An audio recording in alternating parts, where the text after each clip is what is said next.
Assalamualaikum warahmatullahi wabarakatuh. Alhamdulillahirabbil alamin wa bihi nasta'in wa ala umuri dunya waddin. Wassalatu wassalamu ala asrofil anbiya'i wal mursalin wa ala alihi washabihi ajmain. Yang kami hormati kepada Bapak Ibhan Aziz MPDI selaku dosen pengampu mata kuliah Ilmu Pengetahuan Islam, dan tak lupa kepada teman-teman sekalian yang berbahagia. Di sini saya Alfitiani sebagai moderator dan teman saya Ani Lutfiana sebagai pemateri. Sebelumnya kita awali presentasi ini dengan membaca basmalah. Bismillahirrahmanirrahim. Selanjutnya materi yang akan dijelaskan oleh pemateri. Waktu dan tempat saya persilahkan. Baik, langsung saja. A. Metode pendidikan Islam. 1. Pengertian macam-macam pendidikan Islam. Metode pendidikan Islam adalah cara yang dapat ditempuh dan memudahkan pencapaian tujuan pendidikan Islam. Dalam penggunaan metode pendidikan Islam, yang perlu dipahami adalah bagaimana seorang pendidik dapat memahami hakikat metode dalam relevansinya dengan tujuan utama pendidikan Islam, yaitu terbentuknya pribadi yang beriman yang senantiasa siap sedia mengabdi kepada Allah Subhanahu wa Ta'ala. Macam-macam metode pendidikan Islam itu ada 4. Yang pertama, metode ceramah, metode diskusi, metode tanya jawab dan dialog, dan metode perumpamaan atau metafora. Yang pertama yaitu metode ceramah, yaitu suatu metode yang dilakukan dengan cara penyampaian pengertian-pengertian bahan pembelajaran kepada pelajar dengan jalan penerangan atau penuturan secara lisan. Tujuannya yang hendak dicapai dari metode ini adalah untuk memberikan dorongan psikologis kepada peserta didik. Yang kedua, metode diskusi merupakan suatu sistem pembelajaran yang dilakukan dengan cara berdiskusi. Dalam metode ini, pertanyaan yang diajukan pengadilan suatu masalah dan tidak bisa diselesaikan hanya dengan satu jawaban saja, melainkan memerlukan pikiran yang saling menunjang dari peserta diskusi untuk sampai pada jawaban akhir yang disetujui sebagai jawaban yang paling benar atau terbaik. Yang ketiga, metode tanya jawab dan dialog merupakan penyampaian pembelajaran dengan guru mengajukan pertanyaan dan pelajar atau siswa menjawabnya atau berdialog dengan cara saling bertukar pikiran. Metode ini secara murni tidak diawali dengan ceramah, tetapi murid sebelumnya sudah diberi tugas membaca materi pelajaran tertentu dari sebuah buku. Yang keempat, metode perumpamaan atau metafora merupakan metode abstrak dengan macam-macam atau makna konkret yang memberikan gambaran jelas bagi peserta didik. Perumpamaan di sini adalah perumpamaan yang terdapat dalam ilmu pengetahuan. B. Pengertian pendekatan dalam pendidikan Islam. Pendekatan atau approach dalam bahasa Inggris diartikan sebagai come near, menghampiri, go to, jalan ke, dan way part dengan arti jalan.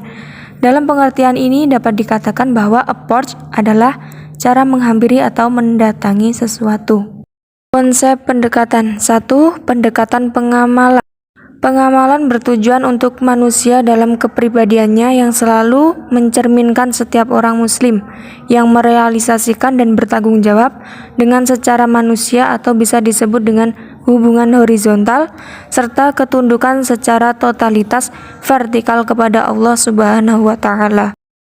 Yang kedua, pendekatan pengalaman, yaitu pemberian pengalaman keagamaan kepada peserta didik dalam rangka penanaman dan nilai keagamaan baik secara individu maupun kelompok. Pengalaman tersebut merupakan suatu hal yang berharga dalam kehidupan manusia. 3. Pendekatan rasional, yaitu suatu pendekatan menggunakan rasio atau akal dalam memahami dan menerima kebesaran dan kekuasaan Allah Subhanahu wa Ta'ala, dan diyakini tanpa adanya interpretasi, karena dalam konteks yang lain dapat ajaran yang dapat dicerna dengan pendekatan rasio. 4. Pendekatan emosional atau ekspresi manusia. Amarah, kesedihan, dan rasa takut, cinta dan jengkel sebagai tanggapan atau respon terhadap suatu peristiwa yang menjadi tantangan atau peluang peristiwa dan sekaligus peluang bagi seorang pendidik dalam meyakinkan peserta didiknya agar mengerjakan apa yang diajarkan oleh Allah Subhanahu wa Ta'ala. 5. Pendekatan pembiasaan merupakan suatu tingkah laku yang sifatnya otomatis tanpa direncanakan terlebih dahulu dan berlaku begitu saja tanpa difikirkan lagi. Pembiasaan pendidikan memberikan kesempatan kepada peserta didik untuk terbiasa mengamatkan ajaran agamanya baik secara individu maupun kelompok dalam kehidupan sehari-hari. C. Pengertian evaluasi pendidikan Islam. Evaluasi yaitu suatu proses dan tindakan yang terencana untuk mengumpulkan informasi tentang kemajuan, perkembangan peserta didik terhadap tujuan pendidikan, sehingga dapat disusun penilaiannya yang dapat dijadikan dasar untuk membuat keputusan. Tujuan evaluasi pendidikan Islam: 1. Untuk menguji daya kemampuan manusia beriman terhadap berbagai macam problema kehidupan yang dialaminya. 2. Untuk mengetahui sejauh mana hasil pendidikan wahyu yang telah diterapkan Rasulullah SAW terhadap umatnya. 3. Untuk menentukan klarifikasi atau tingkat-tingkat hidup keislaman atau keimanan manusia, sehingga diketahui manusia yang paling mulia di sisi Allah Subhanahu wa Ta'ala, yang paling bertakwa kepadanya, manusia yang sedang dalam iman atau ketakwaannya, manusia yang ingkar pada ajaran Islam. Fungsi dan kegunaan evaluasi pendidikan Islam. Seorang pendidik melakukan evaluasi di sekolah mempunyai fungsi sebagai berikut. 1. Untuk mengetahui peserta didik yang terpandai dan terkurang di kelasnya. 2. Untuk mengetahui apakah bahan yang telah diajarkan sudah dimiliki peserta didik atau belum. 3. Untuk mendorong persaingan yang sehat antara sesama peserta didik. 4. Untuk mengetahui kemajuan dan perkembangan peserta didik secara mengalami pendidikan dan pengajaran. 5. Untuk mengetahui tepat atau tidaknya guru memilih bahan, metode, dan berbagai penyesuaian dalam kelas.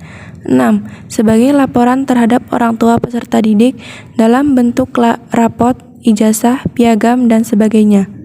Baiklah, sekian presentasi dari kami, banyak kurangnya mohon maaf. Kami akhiri dengan membaca hamdalah, alhamdulillahirabbil alamin. Kami akhiri, wallahul muwaffiq ila aqwamit thoriq. Wassalamualaikum warahmatullahi wabarakatuh.